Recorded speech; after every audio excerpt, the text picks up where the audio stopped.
Bismillahirrahmanirrahim. Assalamualaikum warahmatullahi wabarakatuh. Selamat berjumpa dengan saya. Memperkenalkan, saya Dr. Yusuf Alam Ramadan. Kebetulan menulis buku pengantar kajian ilmu kedokteran pada ibadah sholat. Pada kesempatan kali ini saya akan menyampaikan salah satu bab dari buku tersebut, yaitu sholat dan kronobiologi kedokteran. Sebagai pengantar awal, saya bacakan surat di dalam Al-Quran, surat Ali Imran ayat 190. A'udzubillahi minasyaitonirrajim. Bismillahirrahmanirrahim. Inna fi khalqis samawati wal ardh wa ikhtilafil laili wan nahari la ayatil liulil albab. Sesungguhnya di dalam penciptaan langit dan bumi dan silih bergantinya malam dan siang terdapat tanda-tanda bagi orang-orang yang berakal atau ulul albab. Yang menjadi perhatian kita kali ini adalah waqtilafil laili wan nahar. Inilah salah satu landasan dari ilmu kronobiologi kedokteran ya. Nah, ternyata dalam kehidupannya para makhluk yang diciptakan Allah itu bervariasi aktivitasnya berkaitan dengan siang dan malam ya. Waqtilafil laili wan nahar ya. Ada makhluk Allah yang diciptakan beraktivitas banyak di malam hari ya. Seperti kelelawar ya, yang lagi ngetren kali ini di wabah corona. Konon virus tersebut dikatakan mutasi dari virus corona yang harusnya hidup di kelelawar ya.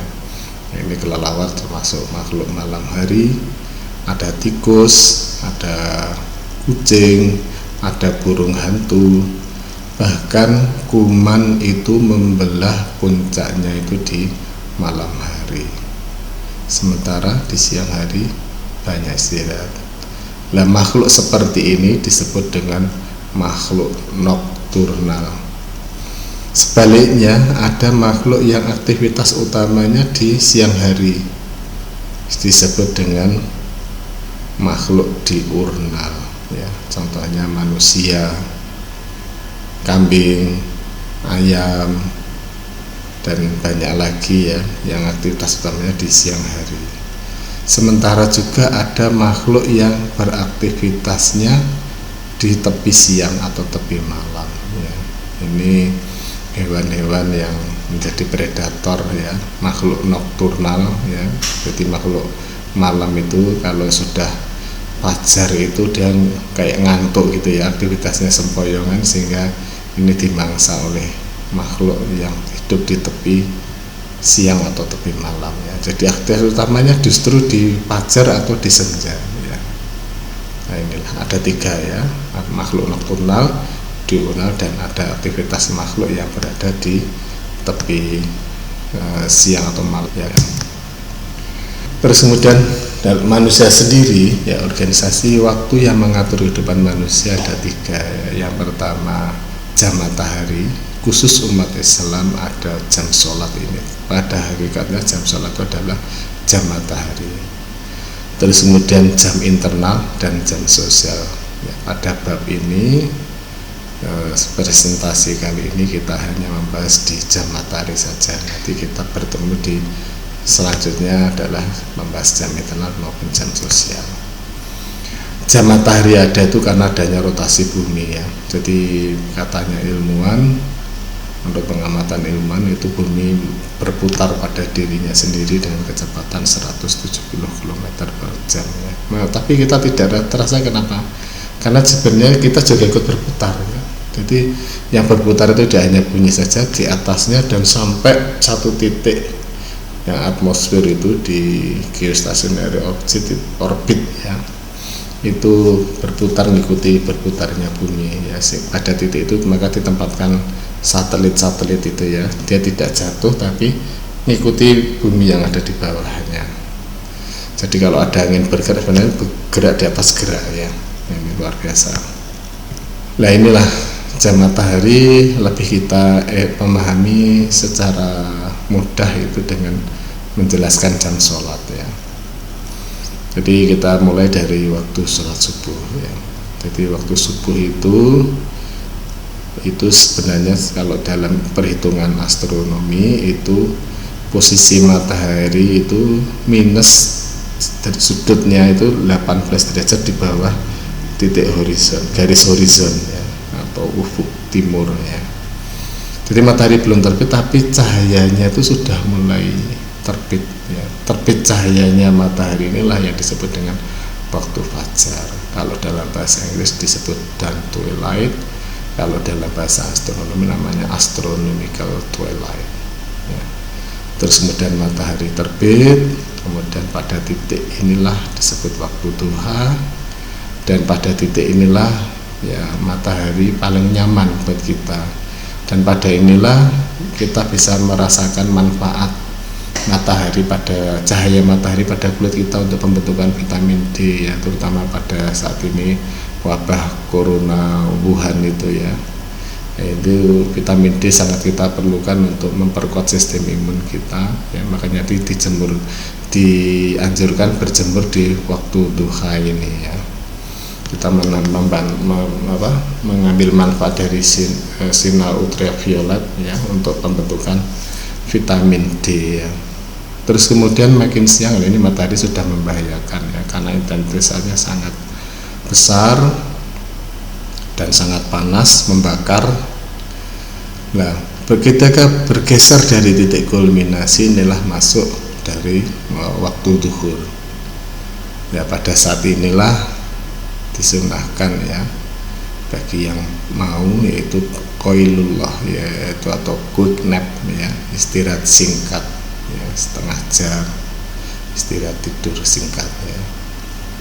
Terus kemudian memasuki waktu asar ya. Asar itu matahari sudah mulai condong ke barat ya. Di situ kalau kita berdiri ya, kemudian di sisi timur itu kan ada bayangannya ya, panjang bayangan itu sama dengan tingginya benda aslinya, itu waktu asar. Terus kemudian akhirnya matahari tenggelam ya. Tepat pertama kali hilang itulah tenggelam itu disebut dengan waktu maghrib ya. Nah, tapi cahayanya masih ada ya. Nanti cahayanya pelan-pelan. Nah, ya, cahayanya itu seperti penampakan di pagi hari ya, disebut dengan dusk twilight ya. Ya, cahaya kembar antara pagi dan sore tadi ya. Nah, inilah sampai cahayanya hilang. Begitu cahaya ini hilang dengan sempurna, ya itulah memasuki waktu isya. Ini posisinya juga sama, minus 18 derajat dari titik horizon ya. Inilah waktu malam secara definitif, masuk dalam waktu malam. Nah, itulah yang dimaksud tepi siang itu ini tadi ya. Ini kan perbatasan antara malam dan siang dan malam. Ini juga tepi malam ya. Terus kemudian terus sampai tengah malam, sampai sepertiga malam inilah kita sholat malam ya. Inilah jam matahari. Terus kemudian ini berbagai ayat yang menyebutkan tentang kebesaran Allah ya, bagaimana matahari pergantian dan siang dan malam itu ya. Ya, contohnya memasukkan malam ke dalam siang ya, innallaha yulijul laila bin nahar ya, dan sebagainya. Ini ayat lain, warna hari idza jalla, jadi siang terang benderang, malam hari gelap gulita ya, untuk istirahat, siang untuk bekerja ya. Terus kemudian inilah siklus matahari ya, siklus 24 jam matahari. Jadi kalau malam hari cahayanya 0,001 lux dipancarkan dari bintang, bulan ya, sampai akhirnya siang hari cahayanya di puncaknya itu sampai 1 juta lux ya, dan sebagainya ya. Kalau kita cermati waktu sholat itu ternyata di antara daerah tidak sama ya. Contohnya di Jember subuh jam sekian, di Solo jam segini, Sabang jam segini ya. Lah jam inilah yang sebenarnya waktu Indonesia Barat itu disebut dengan jam sosial ya. Karena jam itu dipakai untuk patokan kita bersama, jam kerja jam 8 ya. Maka di sini orang Jember sebenarnya diuntungkan ya. dia lebih awal persiapannya daripada orang Sabang ya. Ini sama-sama waktu Indonesia Barat. Kalau kita lihat jadwal sholat itu kan ada waktu terbit, ada maghrib ya. Nah, maka di sini dapat kita lihat terbit sampai maghrib itu adalah lama siang. Dari maghrib sampai subuh, nah itu lama malam ya. Maka di sini kita lihat akan terlihat variasi siang dan malam ya, lamanya siang dan malam. Ini pada bulan Agustus ya, kita contoh Sabang ya, lamanya siang 12 jam, itu siang lebih lama 20 menit dibandingkan malam. Malamnya jadi lebih pendek 20 menit. Sementara di Pontianak relatif stabil ya, bertambah 6 menit, ini berkurang 6 menit. Di Tokyo di utara Khatulistiwa ini 1 jam 32 menit lebih lama. Di Sydney karena di selatan Khatulistiwa malah ini berbeda ya, malamnya jadi siangnya lebih pendek. Kalau kita lihat di 10 Desember ini malah sebaliknya ya, ini siangnya lebih pendek ya, 1 jam 12 berapa itu 1 jam 12 menit ya. Ini malamnya lebih panjang, ini siangnya lebih pendek ya. Ini siangnya lebih pendek ya, siangnya lebih panjang. Nah, yang menarik ini ya, Tokyo malah sebaliknya ya. Pada bulan ini siangnya lebih panjang, ini siangnya lebih pendek. Ini siangnya lebih pendek, ini siangnya lebih pendek ya.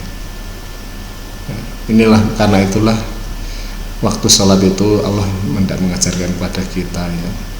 Ternyata ulama-ulama zaman dulu itu jeli ya, melihat daerah-daerah tertentu yang tengah-tengah ya, sehingga istilah Khatulistiwa itu, khat itu garis, al-istiwa itu artinya tengah-tengah. Maka di Khatulistiwa itu stabil, berbeda dengan di kutub mana satu ketika tidak ada malam sama sekali, di siang hari terus.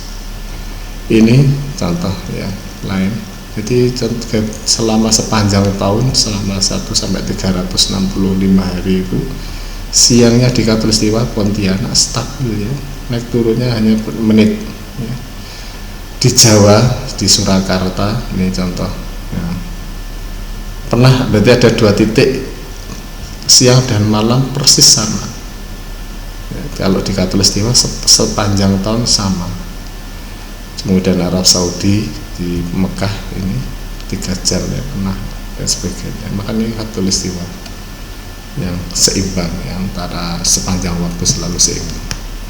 Jadi kesimpulan pada kesempatan kali ini, Allah itu menciptakan berputarnya siang dan malam, bahtila bil laili wan nahar, untuk kita cari hikmahnya. Terus kemudian yang kedua, aktivitas utama makhluk Allah itu ada 3 ya. Ada yang nokturnal, terutama di malam hari, diurnal aktivitas utamanya di siang hari, dan ada yang di tepi siang atau malam. Terus kemudian organisasi waktu yang mengatur kehidupan manusia itu ada 3, yaitu jam matahari atau jam sholat yang telah kita bahas, jam sosial belum kita bahas, jam internal juga kita bahas, nanti akan kita bahas di pertemuan selanjutnya. Terus kemudian variasi jam matahari itu terlihat di daerah yang bukan Khatulistiwa, tetapi di Khatulistiwa jam matahari stabil ya. Mungkin itu yang bisa saya sampaikan di pertemuan kali ini. Oh iya, ini saya akan memberikan informasi di mana buku saya tadi dapat diperoleh. Ini ada, kalau secara offline bukunya hanya dijual di Universitas Muhammadiyah Surakarta, UMS Bookstore ya. Kalau Anda nanti pergi ke Solo, ke Kartosuro, ke UMS, nah ini menyempatkan mampir dan dicari buku saya. Ini mapnya dibeli di online ya, di UMS Store juga online, kemudian secara online. Juga tersedia di Shopee, juga tersedia di Tokopedia dan Bukalapak ya. Demikian pertemuan kita kali ini ya. Ini sekali lagi, ini buku saya pada bab 9, nanti kita masih membahas di bab yang sama. Demikian pertemuan kita kali ini, kurang lebihnya mohon maaf. Assalamualaikum warahmatullahi wabarakatuh.